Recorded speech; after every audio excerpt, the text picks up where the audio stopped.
guys. Just a bit of disclaimer before this video begins. It will be a bit more of a slow-paced sort of talking video. Oh my goodness. To find out why I'm so on edge, continue watching the video. But a bit more of a slow-paced sort of talking video. But if you just want to relax, listen to some, you know, riverside, creekside, you know, cicadas and whatnot, sit back, grab something nice to drink, a few little bit of snacks, and then continue watching this video. So let's get into it, guys.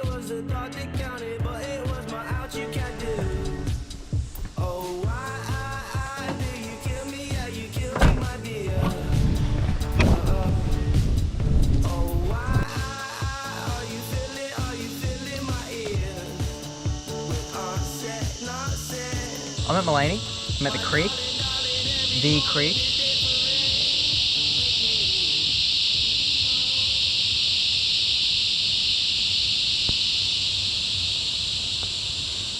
The cicadas are absolutely insane. Yeah, there have been a lot of videos filmed here. And there's been a lot of time spent here between me, Luke, Joel, you know, anyone else. You know, especially overnight. Luke was stuck here with a few of his mates. That was insane. Again, story for another video, but one time, and I'll get Luke to explain it better, but this is what I know. Luke went out surfing. He was out on the beach, and then he decided, the surf wasn't really popping, so he decided to come to the creek, have a bit of a swim. He noticed that that the water level was pretty low, a lot lower than it normally is, and there was a lot of exposed mud. As he was making his way to our little as he was making his way to our little water hole, he noticed quite a few patches of exposed mud. He then sat down and had a bit of a swim. He was just he said he was just floating there for a little bit, and then he heard what was like twigs snapping and like a human sort of sized rate. You know, when you think of like a human's pace, that's the sort of pace that this thing was moving. So he was a bit put on edge by that, which I mean I would too. He decided to pack it up because he was feeling a bit uneasy, and he started making his way back. And he made his way back to the exposed mud that he noticed before, and the only footprints in it was his footprints going the way that he was heading, right? And then as he was coming back, there was another footprint in the mud going the same way he was going,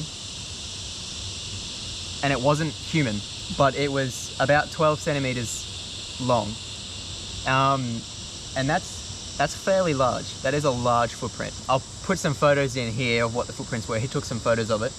Well, he came back the next day and took photos of it. And the footprints turned out to be a large cat, quite a hefty sized feline. We've had a look in the area, like there's no animals that should be that big making that footprint around here. Now, there has been many sightings, like once every 2 years you'd see on the news, you know, someone's seen a Black Panther or a mountain lion or something like that up in this sort of region.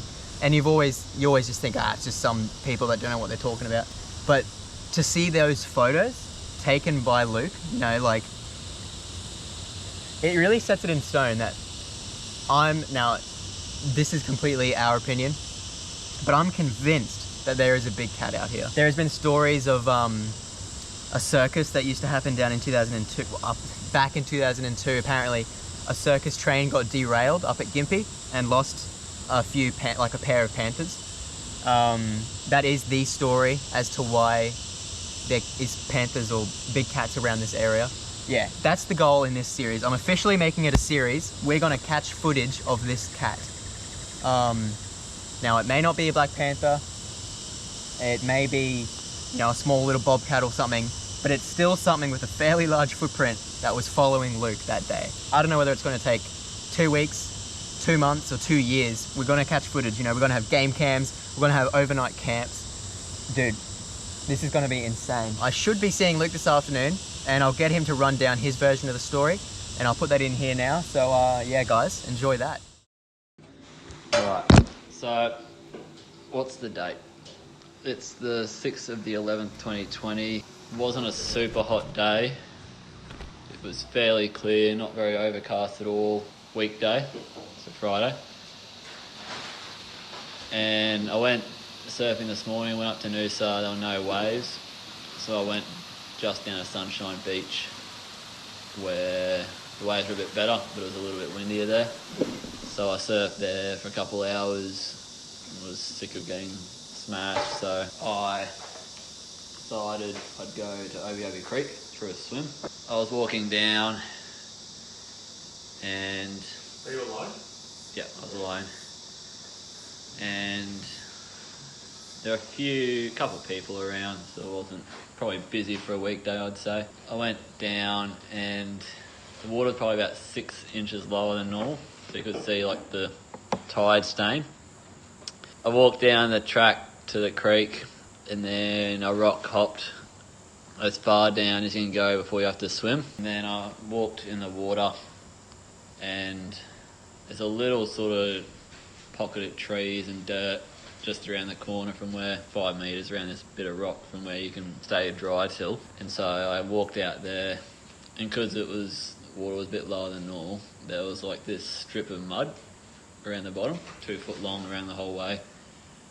And I walked sort of up and over, so I was looking at the mud, observing it was lower than normal. And there were no prints or anything there.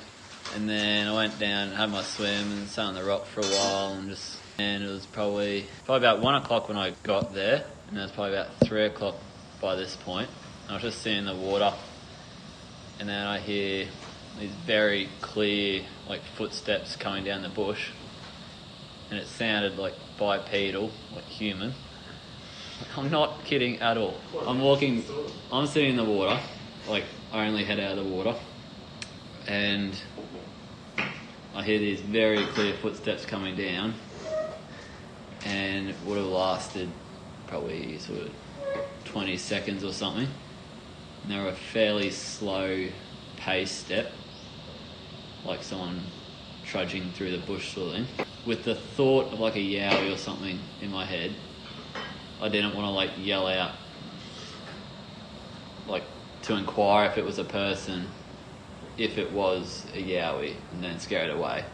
So I wolf whistled, but thought if it's a human, they're obviously going to know that, and then know there's someone there and they'll call out. But then if it's like not a human, it's not going to be like fully freaked out. But as soon as I did that, the noise, like the walking, stopped. And then probably a minute or two later, I heard this branch like snap. Like it sounded like it would have been probably 5 centimetres wide or something.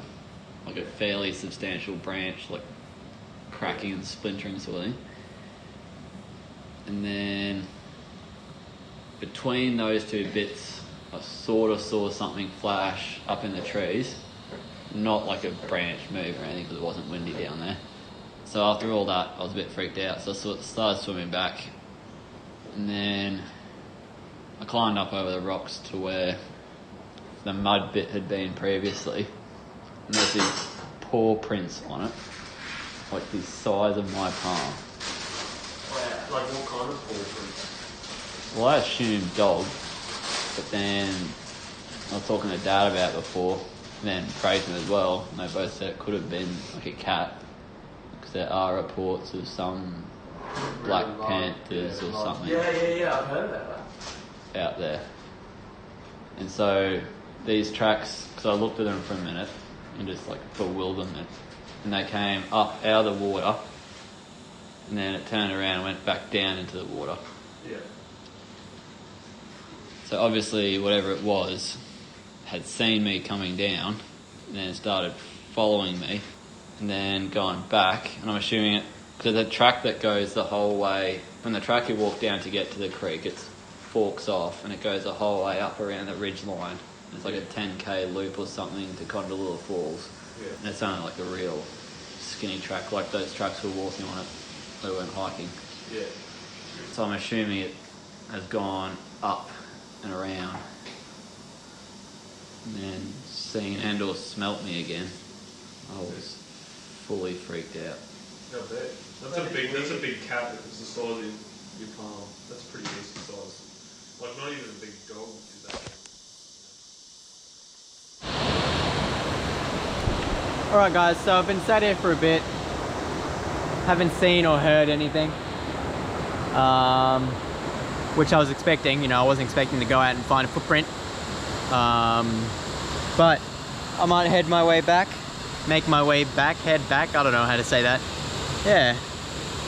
I think next time I'm gonna bring Luke here as well so that he can take us to the exact spot. And then we should do that walk that goes around because, you know, it's not going to be just in one area, I assume.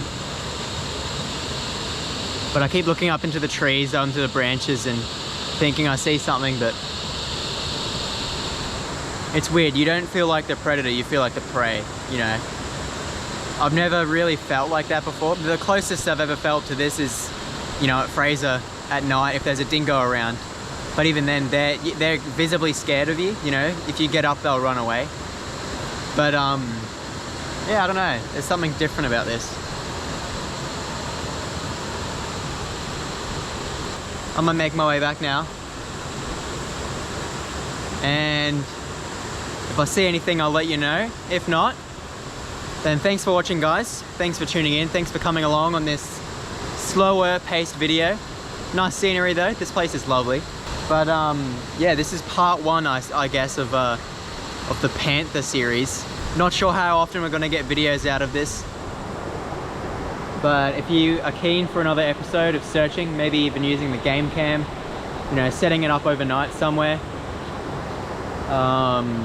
then let me know in the comments below. And also let me know what other, in your area, what's like a news reported sighting that happens in your area. Like I said, I'm gonna start heading back. If you see another clip after this, it's because there's something interesting or I'm being chased by a panther, one of the two. But if not, then I hope you guys have enjoyed this video. Smash the like button, comment down below what you want to see next. And I guess I'll see you guys in the next one. Peace out.